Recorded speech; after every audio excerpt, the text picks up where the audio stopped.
hello and welcome to D3W Gaming. I'm Dustin and I'm bringing you a Shaman 7.2.5 guide, should be coming out tomorrow.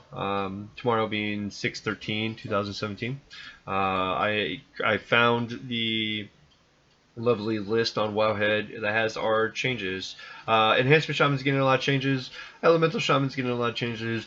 Resto Shaman, not so much. I made a video a couple months ago actually about the projected 7.2.5 changes that you guys didn't like as much. But you know, this is a new video, this is a new life, we're going to make new changes. So I'm going to jump right into it. There's not a whole lot of changes coming to it, but you know, they're worth noting, particularly if you use any of these things. Alright, so the first things first is we are getting a increase on damage with our damage abilities. So I think 25% value is what the website said. So lightning bolt, flame shock, lava burst, and chain heal. We're gonna, be able to do more damage, which is really fun because I've run in a 4-person or 4 healing system, and sometimes I don't need to heal, so I just throw some lava bursts and lightning bolts whenever I can, when I get a chance to. And the best part about that is I get to have some orange rankings on DPS for the first time ever in my life. Alright, with that being said, we do have some talent changes. We have Wellspring right here, which is okay. So it creates a surge of water that flows in front of you. The conal heal depends on how much spell power you have and all that jazz. Mine heals for 244,000. It's okay. The high tide's definitely still worth using even with this change. All right. So the change is 35% down to 20% mana cost. So you save 15% mana. This mana cost is what, 77,000, so it's roughly what, 50,000, 45,000. It's not that great, but it is still less mana in the with the toolkit that we have and other changes that we're getting. Less mana is probably better, but however, high tide is still going to be your ideal thing. You chain heal, bounce an additional target. Yeah, I'm going to use that over Wellspring anytime. If I need any other things for Mythic Pluses, Ascendance. So Wellspring, I don't know. I don't think I'll ever use it. I've never been in a situation where I'd use it, and I don't really know too many people who would use it. So, find a situation that it's a end-all be-all that I have to use it. Tell me, comments below. Don't care. All right, next is going to be the honor talents here. Our friend, the Tide Bringer. All right, this one, the text reads, every second, the cast time of your next chain heal is reduced by 50%. With a maximum of 2 charges. Okay, they added a line that says the jump distance increased by 100%. So this is actually really helpful in your PvP situations, that your chain heal can actually jump to a decent target. So with the changes to purifying waters and swelling waves, that actually might be kind of viable for you to use in the PvP situation. All right, I know that these changes for the not really changes, I guess. For the tier, the new tier that comes out, but because the raid comes out, it's actually worth talking about, so we're just going to go ahead and do that. So this right here, I can't wait. It is a basically recoloring, reskinning of probably the best shaman transmog out there, tier 6, or the PvP gladiator ones for Make 'em Red. But now we get this, and I don't know all the colors, but this one's pretty sick. It's a teal, so I like it. Anyway, since we know about these, and we know the the 2-piece and the 4-piece, it's still worth talking about because it does come out in Tomb tomorrow. Well, the patch 7.2.5 tomorrow. Tomb is released next week on the 20th. Okay, so with that being said, our 2-piece, the healing spells have a chance to increase the critical strike chance for your next Riptide by 100%. Alright, so that's, you're using your Healing Wave, Healing Surge, Chain Heal, and you'll get a buff that says, hey, your Riptide crit chance is 100%, next time they use Riptide, which is pretty cool. I use Riptide all the time. And then the 4-piece actually benefits off the 2-piece. When Riptide's initial direct heal critically strikes, the healing done by your next healing rain is increased by 50%. So when you crit that Riptide, boom, then you drop your healing rain, that's an additional 50% heal. And what I'm thinking that One of our legendaries might become like very popular now that we have the 4-piece, and that would be the elemental rebalancers. All right, hear me out. Hear me out. Allies within your healing range receive 10% increased healing from your other spells. All right, so if you remember back to the 2-piece, all your other spells give a chance to critical heal added to your Riptide, right? 100%. Riptide, you critical healed, gives healing rain 50% more healing. Standing and the healing rain, you get 10% extra healing done to your other healing spells, which in returns has a chance to give your Riptide 100% heal buff, and it's like a cycle. So this could actually be really beneficial in AOE fights. Boom, huge. Will I use it? You know what? Maybe I'll give it a shot. Why not?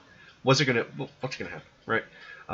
It might boost AOE healing crazy, like a Scorpion fight or something, But we're not doing Scorpion, But we'll have to see. I plan on making a guide for the dungeon, the new raid, to see, hey, this is good, this is bad. We'll see what the shamans need to do in the new raid to be relevant.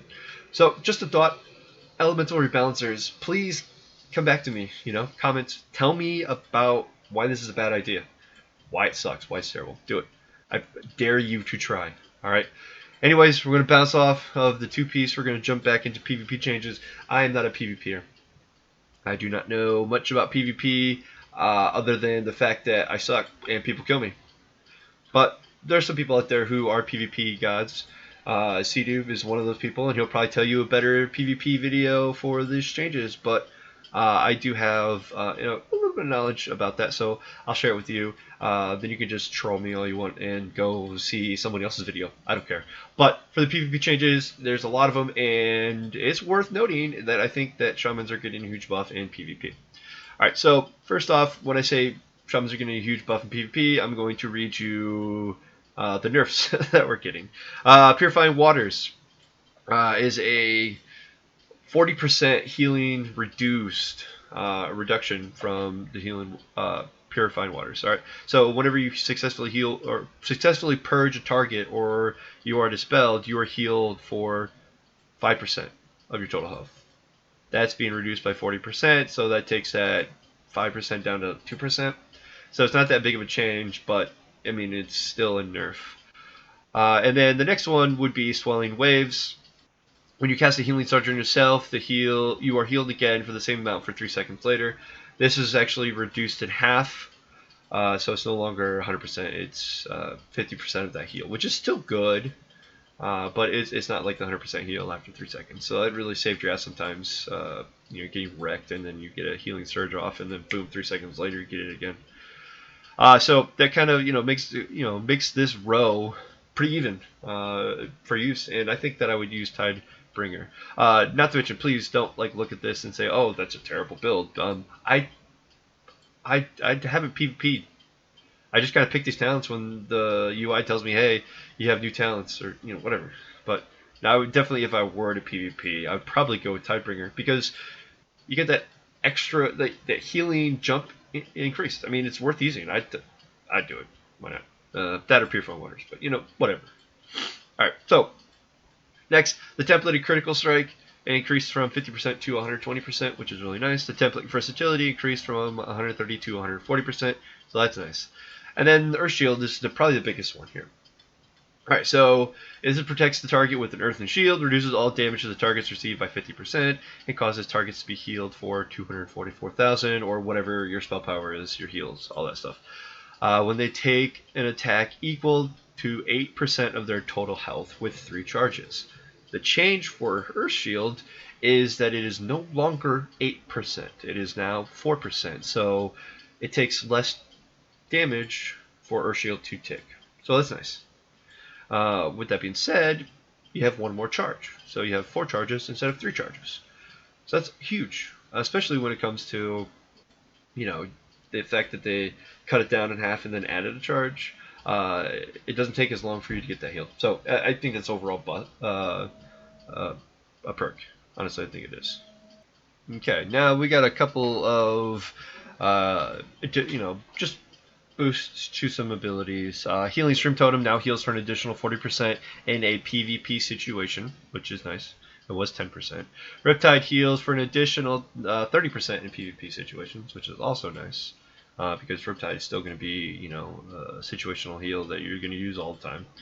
And then Healing Waves heals for an additional 50% in PvP situation. This was additional 100%. This is really nice. It also makes it worth using because a lot of people just spam Healing Surge. Probably still spam Healing Surge. You can't ever get out of this oh shit. But if you have a chance to just kind of roll some Healing Waves, that's just going to be nice. All right, so that's PvP. I think it's overall pretty nice. It's a nice little buff. I probably won't PvP as much, but for PvPer out there, please, just tell me that I've got this wrong if I did. And then the last thing, which makes me really sad, not sad, it just pisses me off, because, we do everything that we possibly can to conserve mana as healers, and then they go ahead and fuck the shamans over. Bloodlust. Increase haste by 30% for all your party members for 40 seconds. Yep, sounds good. Sounds right. Yeah. This used to be free. Oh, now it's 21.5% of your base mana. So, I mean, we already don't get wisdom in raids. Paladins are like, fuck shamans. They don't need it. But now, the one ability that we have to use every stinking fight, especially at the start of the poll or, at the climax of the fight, you have to use 20% of your mana. That's ridiculous. But, you know what? Maybe that'll be fixed. Or maybe they're just thinking, oh, shamans, whatever. So, you won't see me casting Bloodlust. Nope, save that for the mage. He can do it. I'm done. I'm taking it off my bar. You know what? Actually, you know what? I'll do it right now. Boom, off my bar. It's not even gonna be there. No more. No more. I'm not gonna do it. Call for Bloodlust. I don't have it on my bar. Probably kicked out of the raid, but I don't care. I'm not wasting 20% of my mana to Bloodlust. I mean, it's helpful, but come on, the mage can do it, or the other DPS shamans can do it. Make the enhancement shaman. It's not like he needs fucking mana anyways. So, yeah, there you go. That is the shaman changes. It's basic. You save mana on Wellspring. You lose crap ton of mana casting Bloodlust. PvP changes did good. So, I mean, there we are. And probably the best part about everything in this game right now is this beast of a mount. If you haven't gotten it yet, please do. Boom, right there. Yes, that guy.